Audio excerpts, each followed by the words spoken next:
ସେଇଭଳି ଆମ ବକ୍ତାଙ୍କ ସହଧର୍ମଣୀ ସେ ମହାନାୟକ ମା ମଧ୍ୟ ଆମ ଗହଣରେ ଅଛନ୍ତି। ସେ ମହାଶୟଙ୍କୁ ମଧ୍ୟ ଓ ପ୍ରଭୁ ଯୀଶୁଙ୍କ ନାମରେ ଆମ ନୂଆଗଡ଼ ମଣ୍ଡଳୀ ତରଫରୁ ଆମେ ସମ୍ବର୍ଦ୍ଧନା ଜଣା କରୁଅଛୁ। ମହାଶୟ ଆସିବେ ଏବଂ ଆମମାନଙ୍କ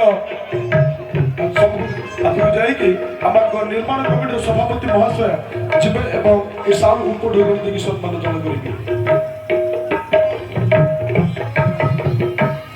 ସେଇଭଳି ଆମମାନଙ୍କ ବକ୍ତାଙ୍କ ସହ ମଧ୍ୟ ଅନେକ ପ୍ରଭୁଙ୍କ ଦାସମାନେ ଆଜିର ଏହି ସଭାରେ ଉପସ୍ଥିତ ହୋଇଥିବା ହେତୁ ଆମ ମଣ୍ଡଳୀ କରତାଳି ଦେଉ ସମସ୍ତେ, କାରଣ ଆମମାନଙ୍କ ବକ୍ତାଙ୍କ ସହଧର୍ମରେ ଆମମାନଙ୍କ ଗହଣରେ ଉପସ୍ଥିତ ହୋଇଥିବା ହେତୁ ମହାଶୟଙ୍କୁ ଆମେ ନୂଆଗଡ଼ ମଣ୍ଡଳୀ ତରଫରୁ ହାର୍ଦ୍ଦିକ ଅଭିନନ୍ଦନ ଏବଂ ଏହି ସଭାରୁ ତାଙ୍କୁ ମଧ୍ୟ ଆମେ ପ୍ରଭୁ ଯୀଶୁଙ୍କ ନାମରେ ଅଭ୍ୟର୍ଥନା ଜଣା କରୁଅଛୁ।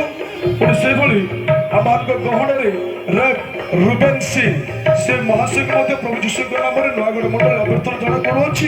ପୁଣି ତା ସହିତ ଆମମାନଙ୍କ ଅବ୍ରାମ ସିଂ ଏବଂ ପାଷ୍ଟ କରୁଅଛୁ। ମହାଶୟମାନେ ସମ୍ମୁଖକୁ ଆସିଯିବ ଏବଂ ସେଭଳି ଆମମାନଙ୍କ ଗହଣରେ ଏହି ଆଜିର ଏହି ତୃତୀୟ ଦିବସର ଅଧିବେଶନରେ ଉପସ୍ଥିତ ବିଷମକଟକ ଏରିଆର ପ୍ରଭୁଙ୍କ ଦାସମାନଙ୍କୁ ମଧ୍ୟ ଆମେ ପ୍ରଭୁ ଯୀଶୁଙ୍କ ନାମରେ ନୂଆଗଡ଼ ମଣ୍ଡଳୀ ତରଫରୁ ସମ୍ବର୍ଦ୍ଧନା ଜ୍ଞାପନ କରୁଅଛୁ। ମହାଶୟମାନେ ଆଉ ସମ୍ମୁଖକୁ ଆଉ ବେଦୀ ଉପରକୁ ଆସିଯିବେ ଏବଂ ଏହି ସମ୍ମାନଟି ଗ୍ରହଣ କରିପାରିବେ।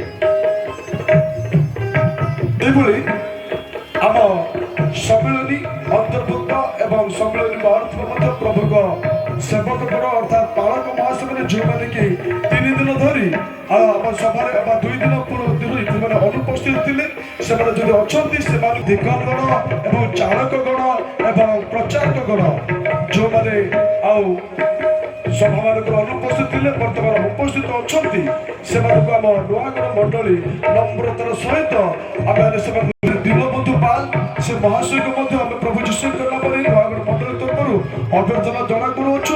ମହାଶୟ ଯଦି ଅଛନ୍ତି ଦୟାପୂର୍ବକ ସେ ମଧ୍ୟ ଏଇ ଆମ ଟ୍ରାଫିକ ଇନଚାର୍ଜ ପାରଣା କେମୁଡ଼ିର ଆଶିଷ ବାଦ୍ରା ସେ ମହାଶୟକୁ ମଧ୍ୟ ଆମେ ପ୍ରଭୁ ଆସିଯିବେ ଏବଂ ଆମ ମଣ୍ଡଳୀର କର୍ମକର୍ତ୍ତାଗଣ ଏ ସାଲ ଉପଢୌକନ ଦେଇ ସମ୍ମାନ ଜଣା କରିବେ।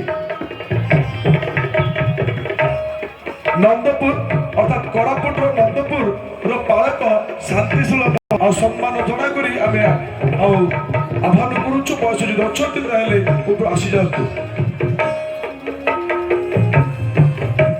ଧନ୍ୟବାଦ। ବର୍ତ୍ତମାନ ଆମମାନଙ୍କ ବକ୍ତା ନାୟକ ସାରଙ୍କ ସହିତ ଆଉ ଏକ ପାଳକ ଆସିଛନ୍ତି ବର୍ଣ୍ଣବା ଦଳେଇ ସେ ମହାଶୟଙ୍କୁ ମଧ୍ୟ ପ୍ରଭୁ ଯୀଶୁଙ୍କ ନାମରେ ଆମ ନୂଆଗଡ଼ ବାପ୍ଟିଷ୍ଟ ମଣ୍ଡଳୀ ସମ୍ମାନ ଜଣା କରି ଆଉ ଆମେ ସମ୍ବର୍ଦ୍ଧନା ଜଣା କରୁଛୁ।